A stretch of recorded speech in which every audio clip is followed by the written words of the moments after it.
మనం ఈరోజు తెలుసుకోబోయేది సాంఘిక శాస్త్రంలోని ప్రభుత్వం అనే అధ్యాయం 9వ అధ్యాయంలోని ప్రభుత్వం అనే పాఠం గురించి. అలాగే మీరు తెలుసుకోవాల్సింది ఏంటంటే ఏపీ టెట్కి డిఎస్సికి సంబంధించిన మరింత సమాచారం కావాలంటే అనుశ్రీ ట్యూటోరియల్స్ టెలిగ్రామ్లో కూడా ఉందండి. అలాగే ఇన్స్టాగ్రామ్లో కూడా అకౌంట్ ఉంది. అక్కడ మరింత సమాచారం మీకు దొరుకుతుంది. ఇక పాఠంలోకి వెళ్తే ప్రభుత్వం అంటే ఏంటి, దాని కార్యకలాపాలు ఏంటి, దాని ప్రభుత్వం యొక్క పాత్ర ఏంటి మన జీవితాల్లో, అలాగే రకరకాల స్థాయిల్లో అవగాహన ఎలా ఉంటుంది చూడండి. ఇక్కడ ఇచ్చారు కదా, ప్రభుత్వం మొదటగా ప్రభుత్వ కార్యకలాపాలు, అలాగే ప్రభుత్వ రకాలు, ప్రభుత్వ స్థాయిలు అని 3 రకాలుగా ఇచ్చారు. ప్రభుత్వ కార్యకలాపాలు అంటే ప్రజలకు వివిధ సౌకర్యాలను కల్పించడం మరియు దేశ రక్షణ గురించి. ప్రభుత్వంలో రకాలంటే రాచరికం మరియు ప్రజాస్వామ్యం. ప్రజాస్వామ్యంలో మళ్ళీ 2 రకాలు, ప్రత్యక్ష ప్రజాస్వామ్యం, పరోక్ష ప్రజాస్వామ్యం. తర్వాత దాంట్లో పరోక్ష ప్రజాస్వామ్యంలో 2 రకాలు, పార్లమెంటరీ వ్యవస్థ, అధ్యక్ష తరహా వ్యవస్థ. తర్వాత ప్రభుత్వ స్థాయిలు, స్థానిక ప్రభుత్వం, రాష్ట్ర ప్రభుత్వం, కేంద్ర ప్రభుత్వం. ఇలా ఇవన్నీ మనం ఈ పాఠంలో నేర్చుకోబోతున్నామండి. చూడండి, మీరు ప్రభుత్వం అనే పదాన్ని అనేకసార్లు వినుంటారు. దాని యొక్క పాత్రను గురించి తెలుసుకుంటున్నారు. ప్రభుత్వ రకాలు, విభాగాలు, ప్రభుత్వ స్థాయిలను కూడా నేర్చుకుంటున్నారు. అసలు ప్రభుత్వం అంటే ఏంటి? చూడండి, ఈ అన్ని సౌకర్యాలను కల్పించడానికి ఒక వ్యవస్థ కలదు. ఇది ప్రజల ఆహార, గృహ సౌకర్యాల కల్పనకు హామీ ఇస్తుంది. ప్రకృతి విపత్తుల సమయంలో ప్రజలకు సహాయం చేస్తుంది. అంతేకాకుండా తీవ్రవాదం నుండి దేశం సరిహద్దులను కాపాడుతుంది. ఈ వ్యవస్థనే ప్రభుత్వం. ప్రజలకు ఆహార, గృహాలతో పాటు ప్రకృతి విపత్తుల నుంచి, అలాగే తీవ్రవాదుల నుంచి కాపాడే ఒక వ్యవస్థనే ప్రభుత్వం అంటారు. ప్రభుత్వం అనగానేమి? ఇక్కడ చూడండి, ఒక దేశాన్ని లేదా రాష్ట్రాన్ని నియంత్రిస్తూ వాటి కొరకు నిర్ణయాలు తీసుకునే ప్రజల సమూహాన్ని ప్రభుత్వం అంటారు. సాధారణంగా ప్రభుత్వం 3 విభాగాలు కలిగి ఉంటుంది: శాసన నిర్మాణ శాఖ, కార్యనిర్వహణ శాఖ, న్యాయశాఖ. చూడండి, ఇక్కడ ప్రభుత్వ శాఖల గురించి కూడా ఇచ్చారు. ఇక్కడ శాసన నిర్మాణ శాఖ అంటే ఇది నిర్ణయాలను లేదా చట్టాలను చేసే విభాగం, అదే భారత పార్లమెంటు. తర్వాత కార్యనిర్వాహక శాఖ, ఇది నిర్ణయాలను లేదా చట్టాలను అమలుపరిచే విభాగం, అది రాష్ట్రపతి భవన్. న్యాయశాఖ, ఇది చట్టాలను వ్యాఖ్యానించే న్యాయస్థానాలతో కూడిన వ్యవస్థ, ఇది సుప్రీంకోర్టు అండి. చూడండి, శాసన నిర్మాణ శాఖ కార్యనిర్వాహక శాఖకి ఏ విధంగా భిన్నమైనది? న్యాయశాఖ ఒక ప్రధానమైన విధి ఏమిటి అని ఇక్కడ ప్రశ్నలు ఉన్నాయి. చూడండి, ఇక్కడ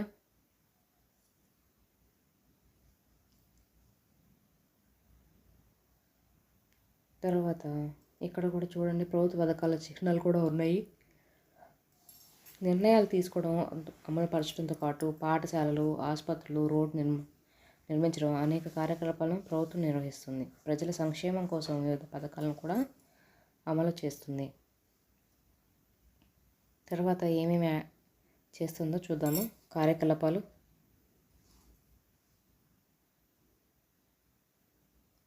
ప్రభుత్వానికి సంబంధించిన ఇక్కడ కొన్నిటిని చిత్రాలను తెలుసుకోమంటున్నారు. ఇక్కడ వివిధ రకాల ప్రభుత్వాలు ప్రాచీన కాలం నుండి నేటి వరకు పనిచేస్తున్నాయి. అది మొదటిది రాచరికం. మనం ఇంతకుముందు అధ్యాయంలో తెలుసుకున్నాం కదా, అశోకుడు, చంద్రగుప్తుడు వంటి రాజులు పరిపాలించిన సామ్రాజ్యాల గురించి మనం తెలుసుకున్నాం. ఎవరైనా చూడని వాళ్ళు ఉంటే ముందుగా పెట్టిన వీడియోని చూడండి. దాని లింక్ నేను డిస్క్రిప్షన్లో ఇస్తాను. ఒక రాజు లేదా రాణి చేసే పాలనను రాచరికం అంటారు. రాజు లేదా రాణి వారసత్వంగా అధికారంలోకి వస్తారు. ఉదాహరణకు అశోకుడు తన తండ్రి బింబిసారుడు తర్వాత అధికారంలోకి వచ్చాడు. అలాగే కొంతమంది చక్రవర్తులు అన్ని అధికారాలను తామే కలిగి ఉంటాము, కానీ మరికొందరు ప్రభుత్వంలోని ఇతర శాఖలతో పంచుకుంటారు. కాబట్టి పౌరులకు రాజును బట్టి హక్కులు, సౌకర్యాలు ఉండవచ్చు. తర్వాత మనం తెలుసుకోబోయేది ప్రజాస్వామ్యం గురించి. ప్రజలు నడుపుతున్న ప్రభుత్వ రూపం. ఇక్కడ ప్రతి పౌరుడికి ఓటు వేయడానికి అనుమతి ఉంది. అందువల్ల అతను, ఆమె లేదా వారి ప్రతినిధుల ద్వారా నిర్ణయాలు తీసుకోవడానికి, చట్టాలు చేసుకోవడంలో పాల్గొంటారు. రాచరికం వంటి ఇతర ప్రభుత్వాల కంటే ప్రజాస్వామ్యంలో పౌరులకి ఎక్కువ హక్కులు మరియు సౌకర్యాలను పొందుతారు. ఇక్కడ వారసత్వంగా పొందలేము. ఇక్కడ చూడండి, అబ్రహం లింకన్ గారు ఒక మాట చెప్పారు. ప్రజల చేత ప్రజల కోసం పనిచేసే ప్రభుత్వమే ప్రజాస్వామ్యం. ఇక్కడ చూడండి, చిత్రాలు ఇచ్చారు. అధిక ఓటర్ల నిర్ణయం తీసుకుంటారు. ఒకరోజు నీవు కూడా రాజు అవుతావు. తర్వాత ప్రజాస్వామ్య ప్రభుత్వాలు. ప్రజాస్వామ్య ప్రభుత్వాల్లో కూడా రెండు ఉన్నాయండి. ప్రత్యక్ష ప్రజాస్వామ్యం, పరోక్ష ప్రజాస్వామ్యం. ప్రస్తుత ప్రపంచంలో చాలా దేశాల్లో ప్రజాస్వామ్య ప్రభుత్వాలు ఏర్పడాయి. భారతదేశం కూడా ప్రజాస్వామ్య దేశం. ఇందులో రెండు రకాలు ఉన్నాయి: ప్రత్యక్ష ప్రజాస్వామ్యం, పరోక్ష ప్రత్యక్షంగా అంటే ప్రజలు నేరుగా నిర్ణయం తీసుకోవడంలో పాల్గొంటారు. ఉదాహరణకి స్విట్జర్లాండ్లో ఈ దేశంలో పౌరులు ఒక ప్రదేశంలో సమావేశమై నిర్ణయాలు తీసుకుంటారు లేదా చట్టాలు చేస్తారు. ఇక్కడ తక్కువ జనాభా ఉన్నందున ఇది సాధ్యమవుతుంది.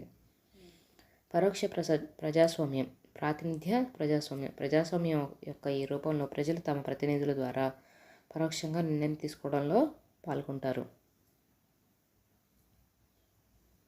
ఇక్కడ ప్రజలు నేరుగా ప్రత్యక్ష ప్రజాస్వామ్యంలో ప్రజలే నేరుగా నిర్ణయం తీసుకుంటారు. ఈ ప్రజాస్వామ్యంలో పరోక్షంగా తమ ప్రతినిధుల ద్వారా పాల్గొంటారు. చూడండి, ఇక్కడ ప్రత్యక్ష ప్రజాస్వామ్యంలో పౌరులు మాత్రమే చట్టాలు చేయగలరు. అన్ని మార్పులను పౌరులు ఆమోదించాలి.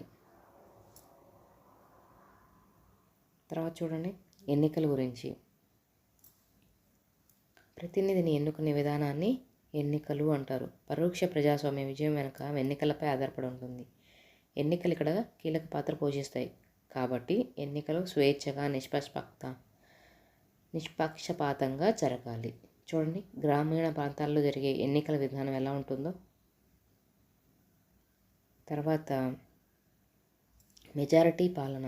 ఇక్కడ చూడండి, ప్రజాస్వామ్యం గురించి ఒక చిత్రం ఇచ్చారు. ప్రత్యక్ష ప్రజాస్వామ్యం ఎలా ఉంటుంది, పరోక్ష ప్రజాస్వామ్యం అంటే ఉదాహరణలు ఇచ్చారు. దేశాలు కూడా ప్రత్యక్ష ప్రజాస్వామ్యంలో స్విట్జర్లాండ్ ఇచ్చారు. చట్టాలు, నియమాలు, ఓట్లు, ప్రజలు. పరోక్ష ప్రజాస్వామ్యంలో భారత్, అమెరికా, ఇంగ్లాండ్ ఇచ్చారు. చట్టాలు, నియమాలు, ఎన్నికైన ప్రతినిధులు, ఓట్లు, ప్రజలు. ఇక్కడ మెజారిటీ పాలన అంటున్నారు. మెజారిటీ పాలన అంటే ప్రాతినిధ్య సూత్రంతో పాటు ప్రజాస్వామ్యంలో ప్రధాన సూత్రాల్లో మెజారిటీ పాలన ఒకటి. ప్రాతినిధ్య ప్రజాస్వామ్యంలో సాధారణ మెజారిటీ ద్వారా కూడా ప్రతినిధులు ఎన్నికవుతారు. ఒక్కోసారి ఒక్క ఓటు ఎక్కువ రావడం వల్ల కూడా ఎన్నిక జరగవచ్చు. అటువంటప్పుడు వేరే అభ్యర్థికి ఓటు వేసిన వారు కూడా ఈ నిర్ణయాన్ని ఒప్పుకోవాల్సిందే. ఆ విధంగా ఎన్నికైన ప్రజాప్రతినిధులు కూడా నిర్ణయాలు తీసుకునేటప్పుడు సగం కంటే ఎక్కువ సభ్యులు సమర్థిస్తే అది చేయబడుతుంది.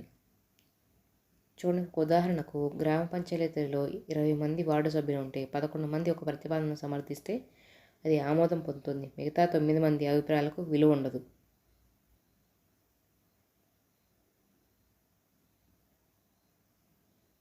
ఇక్కడ మరొకటి గుర్తుంచుకోండి, స్వాతంత్రానికి ముందు మహిళలకు మరియు కొన్ని వర్గాలకు ప్రజలకు ఓటు హక్కు లేదు. భారత రాజ్యాంగంలోని 326 ఆర్టికల్ ప్రకారం ఒక నిర్దిష్ట వయసు 18 సంవత్సరాలు పొందిన అందరికీ ఓటు హక్కు వస్తుంది. తర్వాత చూడండి, ఇక్కడ పరోక్ష ప్రాతినిధ్య ప్రజాస్వామ్యం రూపాలు. శాసన నిర్మాణ మరియు కార్యనిర్వాహక శాఖల మధ్య సంబంధం ఆధారంగా పరోక్ష ప్రాతినిధ్య ప్రజాస్వామ్యం రెండు రకాలు: పార్లమెంటరీ వ్యవస్థ, అధ్యక్ష తరహా వ్యవస్థ. ముందు పార్లమెంటరీ వ్యవస్థ తెలుసుకుందాం. పార్లమెంటరీ వ్యవస్థ శాసన నిర్మాణ శాఖ నుండి కార్యనిర్వాహక శాఖ ఏర్పడుతుంది. కార్యనిర్వాహక శాఖ నుండి శాసన నిర్మాణ శాఖకు బాధ్యత వహిస్తుంది. దీనికి ఉదాహరణ భారత్, బ్రిటన్. అధ్యక్ష తరహా వ్యవస్థ.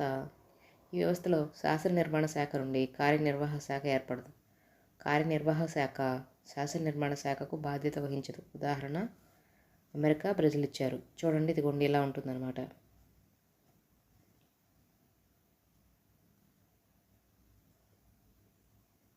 ఇక్కడ చూడండి, ఇదిగోండి ఇక్కడ పార్లమెంటరీ వ్యవస్థకి అధ్యక్ష తరహా వ్యవస్థకి ఇచ్చారు. వివిధ స్థాయిల్లో ప్రభుత్వాల వివిధ స్థాయిల్లో అంటే గ్రామాలు అంటే స్థానికంగా, తర్వాత రాష్ట్ర ప్రభుత్వం, కేంద్ర ప్రభుత్వం అని ఉంటాయి. చూడండి, భారతదేశం అత్యంత జనాభా కలిగిన విశాలమైన దేశం కాబట్టి అవసరాలను, సమస్యలను గుర్తించడంలో కష్టం అవుతుంది. కాబట్టి పరిష్కరించడానికి ప్రభుత్వం వివిధ స్థాయిలో పనిచేస్తుంది. అందులో మొదటిది జాతీయ స్థాయి అంటే కేంద్ర ప్రభుత్వం. 2 రాష్ట్ర స్థాయి రాష్ట్ర ప్రభుత్వం. స్థానిక స్థాయి స్థానిక ప్రభుత్వం. చూడండి, తర్వాత ఇక్కడ భారత రాజ్యాంగ ప్రభుత్వం ప్రకారం వివిధ స్థాయిల్లో ప్రభుత్వాలు: కేంద్ర ప్రభుత్వం, రాష్ట్ర ప్రభుత్వం, స్థానిక ప్రభుత్వం. ఇక్కడ పదకోశం అని ఇచ్చారు చూడండి.